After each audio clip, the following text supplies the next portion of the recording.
നമ്മൾ കണ്ട സിനിമകളിൽ പല നടന്മാരുടെയും മാനറിസങ്ങൾ കാണിച്ചിട്ടുണ്ട്.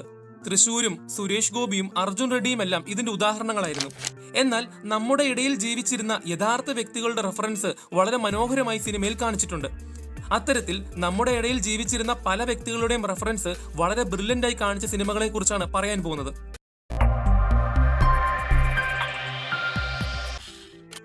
FIR 1999 ഷാജി കൈല സുരേഷ് ഗോപി സിനിമയാണ് FIR. സിനിമയിൽ ജനാർദ്ദനൻ കേരള മുഖ്യമന്ത്രിയാണ്. പേര് VK നായർ.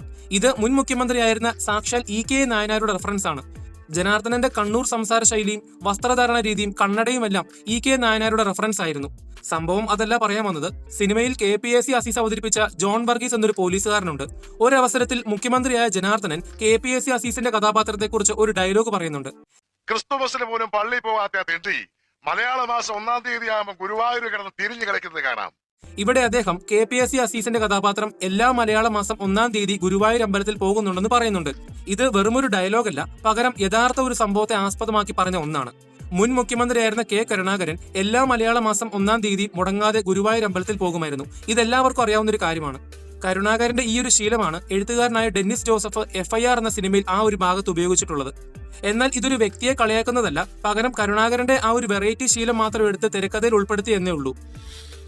ഉദയനാണ് താരം. 2005 റോഷൻ ആൻഡ്രൂസ് മോഹൻലാൽ ശ്രീനിവാസൻ സിനിമയാണ് ഉദയനാണ് താരം.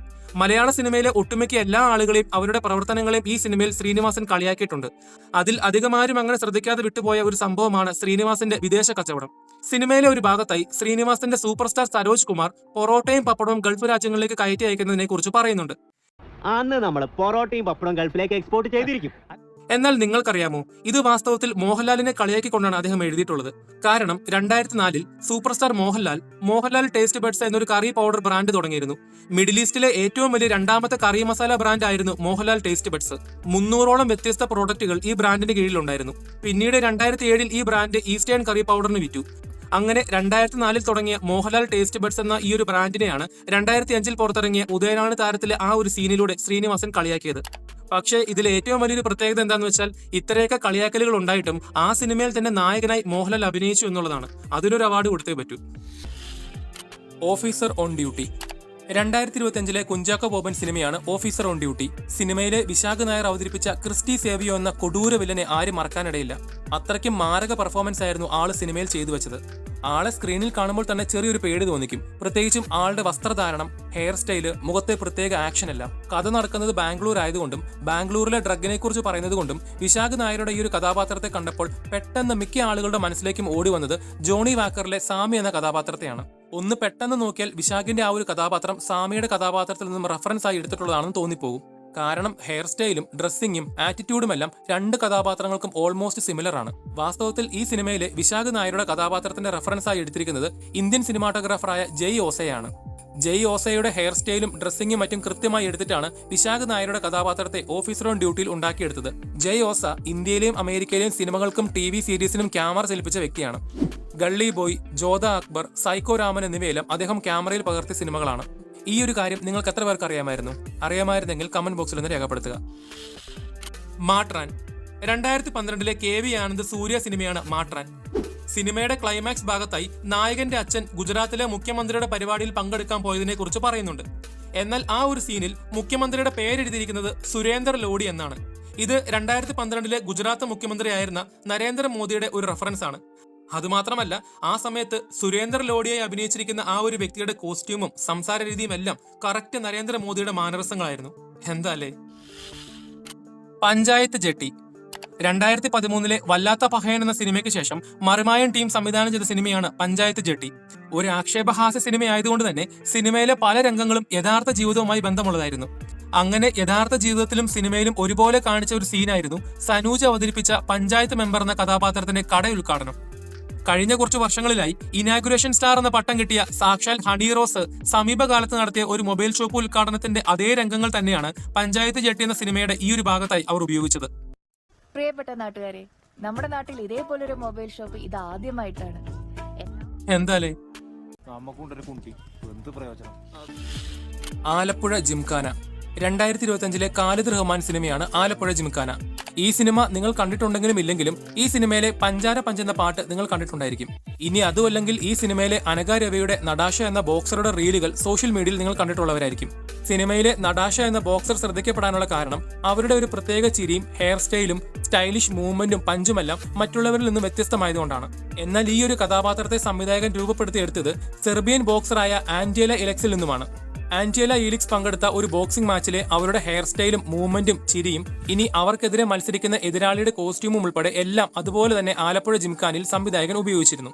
എന്നാൽ ആകെയുള്ള വ്യത്യാസം എന്താണെന്ന് വെച്ചാൽ യഥാർത്ഥ ഫൈറ്റിൽ ആന്റേല തോറ്റുപോകുന്നു, സിനിമയിൽ കാണിക്കുന്ന ഫൈറ്റിൽ നടാഷ ജയിക്കുന്നു. എന്താലേ. പ്രജ. 2001 ജോഷി മോഹൻലാൽ സിനിമയാണ് പ്രജ. സിനിമയിൽ വളരെ കുറച്ചു നേരമുള്ള കഥാപാത്രമാണ് പൊന്നമ്മ ബാബുവിന്റെ ഗിരിജ. ഈ സിനിമ കണ്ടപ്പോൾ നിങ്ങൾ ആരെങ്കിലും പൊന്നമ്മ ബാബുവിന്റെ കഥാപാത്രത്തിന്റെ പ്രത്യേകത ശ്രദ്ധിച്ചിട്ടുണ്ടോ? സംഭവം വേറൊന്നുമല്ല, രാഷ്ട്രീയക്കാരിയായ പൊന്നമ്മ ബാബുവിന്റെ കഥാപാത്രം വാസ്തവത്തിൽ മറ്റൊരു രാഷ്ട്രീയ പ്രവർത്തകയെ ഉദ്ദേശിച്ച് എഴുതിയിട്ടുള്ളതാണ്. അത് മറ്റാരുമല്ല, മുൻ കേരള മുഖ്യമന്ത്രിയായിരുന്ന കരുണാകരന്റെ മകൾ പത്മജയാണ്. കാരണം ഈ സിനിമ ഇറങ്ങിയ വർഷം 2001 ആണ്. പൊന്നമ്മ ബാബുവിന്റെ ഗിരിജ എന്ന കഥാപാത്രം ടൂറിസം ഡിപ്പാർട്ട്മെന്റ് പ്രവർത്തകയാണെന്ന് കാറിന്റെ ബോർഡ് സൂചിപ്പിക്കുന്നുണ്ട്. 2000-2001 കാലഘട്ടത്തിൽ പത്മജ ടൂറിസം ഡെവലപ്മെന്റ് കോർപ്പറേഷന്റെ ചെയർപേഴ്സൺ ആയിരുന്നു. അതുമാത്രമല്ല, സിനിമയിൽ പൊന്നമ്മ ബാബു ആഡംബരത്തോടെ വളരെ വില കൂടിയ വസ്ത്രങ്ങൾ ധരിച്ചാണ് വരുന്നതെന്ന് കാണിക്കുന്നുണ്ട്. ഇത്രയധികം പട്ടുസാരികളുള്ള ഒരു പെങ്കൊച്ചും ഇന്നേ വരെ പൊളിറ്റിക്സിൽ വന്നിട്ടില്ല പത്രക്കാരുടെ. എന്നാൽ യഥാർത്ഥ ജീവിതത്തിൽ പത്മജയ്ക്ക് സ്വന്തമായി TV പ്രൊഡക്ഷൻ കമ്പനിയും മറ്റു വലിയ ബിസിനസ്സുകളുമുള്ള വലിയ ആഡംബര ജീവിതമായിരുന്നു. അതോടൊപ്പം രാഷ്ട്രീയത്തിലെ തന്റെ അച്ഛനും സഹോദരനും തമ്മിലുള്ള പ്രശ്നത്തെക്കുറിച്ച് പൊന്നമ്മ ബാബു പറയുന്നുണ്ട്. പ്ലീസ്, അല്ലെങ്കിൽ തന്നെ തന്തയ്ക്ക് പാലം മരിക്കുന്ന മക്കളെ കുറിച്ച് ഒരു അക്ഷരം പറയാനില്ല ഗിരിജയ്ക്ക്. ഇത് കരുണാകരനും മകൻ മുരളീധരനും തമ്മിലുള്ള പ്രശ്നമാണെന്ന് സൂചിപ്പിക്കുന്നു. പ്രത്യേകിച്ചും കരുണാകരൻ ഹൈക്കമാൻഡിനെ കണ്ട് മുരളീധരന്റെ പാർട്ടിയിലേക്കുള്ള തിരിച്ചുവരവും അന്നുണ്ടായ പ്രശ്നവുമെല്ലാം ഈ സിനിമയിൽ കളിയാക്കിയ സ്വരത്തിൽ രഞ്ജി പണിക്കർ എഴുതിയിട്ടുണ്ട്. വന്ന് കൂറ കപ്പലിൽ കാണാൻ പോണമല്ലേ അച്ഛൻ ഹൈക്കമാൻഡിനെ കാണാൻ പോണേ. ചാലക്കുടിക്കാരൻ ചങ്ങാതി. കലാഭവൻ മണിയുടെ ജീവിതം കാണിക്കുന്ന 2018 പുറത്തിറങ്ങിയ വിനയൻ സിനിമയാണ് ചാലക്കുടിക്കാരൻ ചങ്ങാതി. സിനിമയിൽ ജോജു ജോർജിന്റെ കഥാപാത്രം ഒരു സൂപ്പർ സ്റ്റാർ ആണ്. സൗന്ദര്യത്തെ ഒരുപാട് സ്നേഹിക്കുന്ന ജോജുവിന്റെ ആ ഒരു സൂപ്പർ സ്റ്റാർ മറ്റാരുമല്ല, സാക്ഷാൽ മെഗാസ്റ്റാർ മമ്മൂട്ടിയാണ്. സിനിമയിലെ ഒരു ഭാഗത്തായി ജോജുവിന്റെ സൂപ്പർ സ്റ്റാറിന് ധരിക്കാനായി കോസ്റ്റ്യൂം കൊടുക്കുമ്പോൾ ആ വസ്ത്രത്തിന്റെ ബ്രാൻഡിനെ വിലയും ചൊല്ലി തനിക്കത് വേണ്ട എന്ന് പറയുന്നതായി കാണാൻ കഴിയും. കള്ള് മതി, പക്ഷെ നല്ല ബ്രാൻഡ് എടുത്തിട്ട് ഡള്ളാക്കുന്നല്ലേ ഉള്ളൂ അല്ലേ? പ്രാവശ്യം അറിയില്ലേ, ഇത് ഞാനിടേണ്ടതല്ലേ? അതോടൊപ്പം ജോജുവിന്റെ ഈ സൂപ്പർ സ്റ്റാർ എല്ലാ കോസ്റ്റ്യൂമിലും ഇടപെട്ട് കുറ്റം പറയുന്നതായി സിനിമയിൽ പലയിടത്തായി കാണിക്കുന്നുണ്ട്. അത് മാത്രമല്ല, അത് ആ കാസ്റ്റിംഗ് ശരിയല്ല ജോണേ. എന്നാൽ ഇത് യഥാർത്ഥത്തിൽ നടന്ന ഒരു സംഭവത്തിന്റെ റീക്രിയേഷൻ ആണ്. വർഷം 2000. ലോഹിതദാസിന്റെ അരയന്നങ്ങളുടെ വീടെന്ന സിനിമയിൽ മമ്മൂട്ടി അഭിനയിക്കാൻ വരുന്നു. ആ സമയത്ത് മമ്മൂട്ടിക്ക് ധരിക്കാൻ കൊടുത്ത കോസ്റ്റ്യൂമിൽ ഇതേ ബ്രാൻഡിന്റെയും വിലയുടെയും പേരിൽ കുറ്റം പറഞ്ഞ് മമ്മൂട്ടി കോസ്റ്റ്യൂം പലതവണ മാറ്റിയ ഒരു സംഭവം ഉണ്ടായിട്ടുണ്ട്. ഇതിനെക്കുറിച്ച് ആ ഒരു കോസ്റ്റ്യൂം ഡിസൈനർ പല ഇന്റർവ്യൂകളിൽ പറഞ്ഞിട്ടുണ്ട്. മറ്റുള്ള കൂടെ അഭിനയിക്കുന്ന ആർട്ടിസ്റ്റുകളുടെ കോസ്റ്റ്യൂം, ഓർണമെന്റ്സ് എല്ലാം തലവയ്ക്കും. അങ്ങനെ ആ ഒരു സംഭവമാണ് വളരെ രസകരമായി ചാലക്കുടിക്കാരൻ ചങ്ങാതി എന്ന സിനിമയിൽ കാണിച്ചിട്ടുള്ളത്. ഈ കാര്യം സിനിമ കണ്ടപ്പോൾ നിങ്ങൾ ശ്രദ്ധിച്ചിട്ടുണ്ടെങ്കിൽ കമന്റ് ബോക്സിൽ രേഖപ്പെടുത്തുക. ഉസ്താദ് ഹോട്ടൽ. 2012 പുറത്തിറങ്ങിയ സിനിമയാണ് ഉസ്താദ് ഹോട്ടൽ. ഈ സിനിമയ്ക്ക് ഒരു പ്രത്യേക ഫാൻ ബേസ് ഉണ്ട്. സിനിമയിലെ ജയപ്രകാശ് അവതരിപ്പിച്ച നാരായണൻ കൃഷ്ണൻ എന്ന കഥാപാത്രം നമ്മളെ വല്ലാതെ ചിന്തിപ്പിക്കുന്ന ഒരാളാണ്. വലിയ ഷെഫായിരുന്ന അദ്ദേഹം ഒരിക്കൽ ട്രാഫിക്കിൽ വെച്ച് ഭക്ഷണം കഴിക്കാതെ ബുദ്ധിമുട്ടുന്ന കുറച്ചുപേരെ കാണുകയും ശേഷം തന്റെ ജീവിതം ആരോരുമില്ലാത്ത വൃദ്ധരായ തെരുവിൽ കഴിയുന്നവർക്ക് വേണ്ടി സമർപ്പിക്കുകയും ചെയ്തു. 3 നേരം അവർക്ക് ഭക്ഷണം ഉണ്ടാക്കി കൊടുക്കുകയും അവരെ കുളിപ്പിച്ച് മുടി വെട്ടി കൊടുക്കുകയും ആ കഥാപാത്രം സിനിമയിൽ ചെയ്യുന്നുണ്ട്. എന്നാൽ വാസ്തവത്തിൽ നാരായണൻ കൃഷ്ണൻ എന്ന ഈ കഥാപാത്രം ഒരു യഥാർത്ഥ വ്യക്തിയാണ്. ഉസ്താദ് ഹോട്ടൽ സിനിമയിൽ കാണിക്കുന്ന അതേ ജീവിതമാണ് നാരായണൻ കൃഷ്ണന്റെയും. ഷെഫായിരുന്ന അദ്ദേഹം ഇപ്പോൾ അക്ഷയ ട്രസ്റ്റ് എന്ന തന്റെ സംഘടനയിലൂടെ ആയിരക്കണക്കിന് ആളുകൾക്ക് 3 നേരം ഭക്ഷണം കൊടുക്കുകയും അവരെ കുളിപ്പിക്കുകയും മുടി വെട്ടിക്കൊടുക്കുകയും മറ്റ് വേണ്ടപ്പെട്ട കാര്യങ്ങൾ ചെയ്തു കൊടുക്കുകയും ചെയ്യുന്നുണ്ട്. 2010 CNN ഹീറോയായി ലോകം തിരഞ്ഞെടുക്കപ്പെട്ട ഏറ്റവും മികച്ച 10 വ്യക്തികളിൽ ഒരാളായിരുന്നു നാരായണൻ കൃഷ്ണൻ.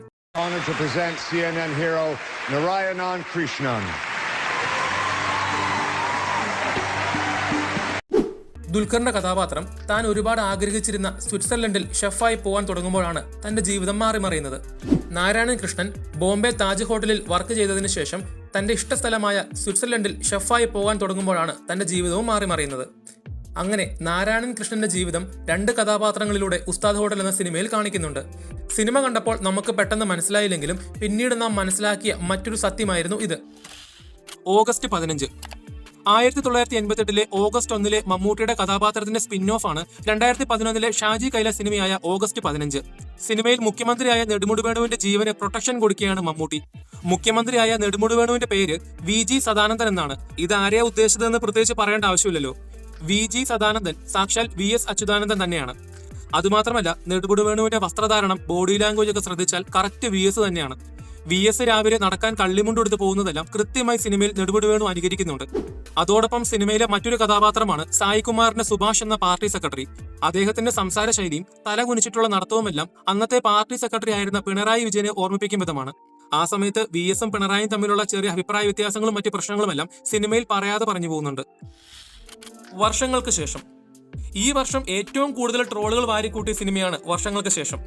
ഈ സിനിമയിൽ ഒരുപാട് യഥാർത്ഥ വ്യക്തികളുടെ റെഫറൻസുകൾ കാണിച്ചിട്ടുണ്ട്. എന്നാൽ അതിൽ ഏറ്റവും ഗംഭീരമായിട്ട് എനിക്ക് തോന്നിയ ഒന്നാണ് രജനീകാന്തിന്റേത്. ഈ സിനിമയിൽ ധ്യാൻ ശ്രീനിവാസനും പ്രണവും സിനിമയിൽ അവസരം കിട്ടാൻ വേണ്ടി മദ്രാസിലേക്ക് എത്തുന്ന സമയം MGR മുഖ്യമന്ത്രിയായ ദിവസമാണെന്ന് പറയുന്നുണ്ട്. അതായത് 1977 ജൂൺ മാസം. എന്നാൽ അതേ സമയം തന്നെ സിനിമയിൽ അഭിനയിക്കാൻ വന്ന മറ്റൊരു പയ്യൻ സ്റ്റൈലായി സിഗരറ്റ് ഫ്ലിപ്പ് ചെയ്യുമെന്ന് ലോഡ്ജിലെ റൂം ബോയ് അവരോട് പറയുന്നുണ്ട്. പിന്നീട് സിനിമയിലെ മറ്റൊരു ഭാഗത്തായി ആ ഒരു പയ്യനെ കാണിക്കുന്നുണ്ട്. അത് വാസ്തവത്തിൽ രജനീകാന്തിന്റെ ഒരു റെഫറൻസ് ആണ്. കൃത്യമായി പറഞ്ഞാൽ ആ സീനിൽ കാണിച്ചിരിക്കുന്നത് യുവാവായ രജനീകാന്തിനെയാണ്. കാരണം രജനീകാന്ത് സിനിമയിൽ അഭിനയിക്കുന്നതിന് വേണ്ടി ആ സമയത്ത് കോടമ്പക്കത്തെ ലോഡ്ജിലാണ് താമസിച്ചിരുന്നത്. എന്നാൽ പ്രണവും ധ്യാനും മദ്രാസിലേക്ക് വരുന്ന വർഷം 1977 ജൂൺ മാസമാണ്. അതിനും കൃത്യം 6 മാസങ്ങൾക്ക് മുൻപാണ് രജനീകാന്തിന്റെ മൂன்று മുടിച്ചു എന്ന സിനിമ റിലീസ് ആവുന്നത്. രജനീകാന്ത് ആ സിനിമയിലെ നായകനല്ലെങ്കിലും ആ സിനിമയിലാണ് ആദ്യമായി അദ്ദേഹം സ്റ്റൈലായി സിഗരറ്റ് ഫ്ലിപ്പ് ചെയ്യുന്നത്. ആ ഒരു സിനിമയ്ക്ക് ശേഷമാണ് സംവിധായകന്മാർ രജനീകാന്തിനോട് എല്ലാ സിനിമകളിലും സിഗരറ്റ് ഫ്ലിപ്പ് ചെയ്തോളം പറയുന്നത്. അതുകൊണ്ട് തന്നെയാണ് ഈ സിനിമയിൽ രജനീകാന്തിനെ കാണിക്കുന്ന സമയത്ത് സിഗരറ്റ് ഫ്ലിപ്പ് ചെയ്യുന്ന യുവാവായി കാണിച്ചിട്ടുള്ളത്. ലയൺ 2006 പൊളിറ്റിക്കൽ ത്രില്ലർ മൂവിയാണ് ജോഷി സംവിധാനം ചെയ്ത ദിലീപ് സിനിമയായ ലയൺ. സിനിമയിൽ സൈജു കുറുപ്പ് അവതരിപ്പിച്ച പ്രസാദ് എന്ന UP സ്കൂൾ മാഷിനെ സ്കൂളിൽ വെച്ച് ഗുണ്ടകൾ വെട്ടിക്കൊലപ്പെടുത്തുന്നതായി സിനിമയിൽ കാണിക്കുന്നുണ്ട്. എന്നാൽ സൈജു കുറുപ്പിന്റെ ആ ഒരു കഥാപാത്രം യഥാർത്ഥത്തിൽ ജീവിച്ചിരുന്ന ഒരു വ്യക്തിയാണ്. 1999 കണ്ണൂർ ജില്ലയിലെ കൂത്തുപറമ്പിനടുത്തുള്ള മോക്കേരി ഈസ്റ്റ് UP സ്കൂൾ അധ്യാപകനായിരുന്നു ജയകൃഷ്ണൻ മാസ്റ്റർ. രാഷ്ട്രീയ കാരണങ്ങളാൽ അദ്ദേഹത്തെ 1999 ഡിസംബർ 1 അദ്ദേഹം പഠിപ്പിച്ചുകൊണ്ടിരുന്ന സ്കൂളിനകത്ത് വെച്ച് ഗുണ്ടകൾ നിഷ്ഠൂരം കൊലപ്പെടുത്തുകയായിരുന്നു ചെയ്തത്. അങ്ങനെ ജയകൃഷ്ണൻ മാസ്റ്ററുടെ ജീവിതത്തിൽ നടന്ന സംഭവമാണ് സിനിമയിൽ സൈജു കുറുപ്പിന്റെ കഥാപാത്രത്തിലൂടെ കാണിക്കുന്നത്. ഒരു രാഷ്ട്രീയ സിനിമ എന്ന രീതിയിൽ ലയണിൽ ആ ഒരു കഥാപാത്രത്തിനെ പ്ലേസ് ചെയ്തത് കൃത്യമായ രീതിയിൽ തന്നെയായിരുന്നു. Comrade in America 2017 Dulquer Salman സിനിമയാണ് കോമ്രേഡ് ഇൻ അമേരിക്ക. സിനിമയുടെ തുടക്കം തന്നെ ധനകാര്യമന്ത്രിയായ കോര അഴിമതി കാണിച്ചെന്ന് ആരോപിച്ച് മന്ത്രി പോകുന്ന വഴിയിലും പള്ളിയിലും പ്രതിഷേധിക്കുന്ന പാർട്ടി പ്രവർത്തകരെ കാണാം. സിനിമയിലെ ധനകാര്യമന്ത്രിയായ കോരയുടെ റെഫറൻസ് വാസ്തവത്തിൽ മുൻ ധനകാര്യമന്ത്രിയായിരുന്ന KM മാണിയുടേതായിരുന്നു. സിനിമയിലെ കോൺഗ്രസുകാരനായ ധനകാര്യമന്ത്രി കോര ബജറ്റ് അവതരിപ്പിച്ചപ്പോൾ ഉണ്ടായ പ്രശ്നത്തെക്കുറിച്ച് വളരെ വ്യക്തമായി സിനിമയിൽ പറയുന്നുണ്ട്. ബജറ്റ് അവതരിപ്പിച്ച രീതി വെച്ചിട്ടാണെങ്കിലേ കോരസാർ ഇന്നലെ തന്നെ പള്ളി പോയി കിടന്നതാണല്ലോ. ഇത് KM മാണി നിയമസഭയിൽ ബജറ്റ് അവതരിപ്പിച്ചപ്പോൾ ഉണ്ടായ പ്രശ്നത്തെ സൂചിപ്പിക്കുന്നു. എന്നാൽ ഈ സിനിമയിൽ ധനകാര്യമന്ത്രിയായ അഴിമതി കാണിച്ച കോര രാജിവെക്കാൻ പേപ്പറിൽ ഒപ്പിട്ട ശേഷം അത് കീറിക്കളഞ്ഞതായി കാണിക്കുന്നുണ്ട്. എന്നാൽ യഥാർത്ഥ ജീവിതത്തിൽ ധനകാര്യമന്ത്രിയായ KM മാണി 2015 തന്റെ മന്ത്രിസ്ഥാനം രാജിവെച്ചിരുന്നു. ഞാൻ എന്റെ മന്ത്രിസ്ഥാനം ഇതിനാൽ രാജിവെക്കുന്നു. ദ കിങ് 1995 ഷാജി കൈലാസ് മമ്മൂട്ടി സിനിമയാണ് ദ കിങ്. സിനിമയിൽ മമ്മൂട്ടി ജോസഫ് അലക്സ് എന്നൊരു കളക്ടറാണ്. സിനിമയുടെ പേര് പോലെ തന്നെ ഒരൊറ്റയാൾ പോരാട്ടം തന്നെയായിരുന്നു മമ്മൂട്ടി ഈ സിനിമയിൽ. ഒരു ജില്ലാ കളക്ടർക്ക് ചെയ്യാൻ കഴിയുന്നതിനപ്പുറമായി നിയമ ഭേദഗതികളെ വെല്ലുവിളിച്ചുകൊണ്ടാണ് മമ്മൂട്ടിയുടെ ജോസഫ് അലക്സ് എന്ന ഈ ഒരു കഥാപാത്രം സിനിമയിൽ പെർഫോമൻസ് ചെയ്യുന്നത്. ലോജിക്കലി ചിന്തിക്കുമ്പോൾ ഒരു കളക്ടർക്ക് ഇത്രയും വലിയ കാര്യങ്ങൾ ഒറ്റയ്ക്ക് ധൈര്യത്തോടെ ചെയ്യാൻ കഴിയുമോ എന്ന് നമ്മൾ ചിന്തിച്ചേക്കാം. എന്നാൽ നിങ്ങൾക്ക് എത്ര പേർക്കറിയാം മമ്മൂട്ടിയുടെ ജോസഫ് അലക്സ് എന്ന ഈ ഒരു IAS കഥാപാത്രത്തിന് രൂപം കൊടുക്കാൻ സഹായിച്ചത് മലയാളിയായ ഒരു കളക്ടറാണ്. അത് മറ്റാരുമല്ല, സാക്ഷാൽ അൽഫോൺസ് കണ്ണന്താനം IAS ആണ്. അൽഫോൺസ് കണ്ണന്താനം കോട്ടയത്തെ ജില്ലാ കളക്ടറായിരുന്നു. എന്നാൽ 1990 കാലഘട്ടങ്ങളിൽ അൽഫോൺസ് കണ്ണന്താനം IAS ഡൽഹി ഡെവലപ്മെന്റ് അതോറിറ്റിയുടെ ദേശീയ കമ്മീഷനിലെ ചെയർമാനായിരുന്നു. ആ സമയത്ത് അദ്ദേഹം ഒറ്റയ്ക്ക് അനധികൃതമായി ഡൽഹിയിൽ കെട്ടിപ്പൊക്കിയ 14,310 ഇല്ലീഗൽ ബിൽഡിംഗുകൾ പൊളിച്ചു കളഞ്ഞിരുന്നു. അങ്ങനെ 10,000 കോടിയുടെ ലാൻഡ് അദ്ദേഹം വീണ്ടെടുത്തു. അതുകൊണ്ട് അദ്ദേഹം ഇന്ത്യയിൽ ദ ഡിമോളിഷൻ മാൻ എന്ന പേരിലാണ് അന്ന് മുതൽ അറിയപ്പെട്ടിരുന്നത്.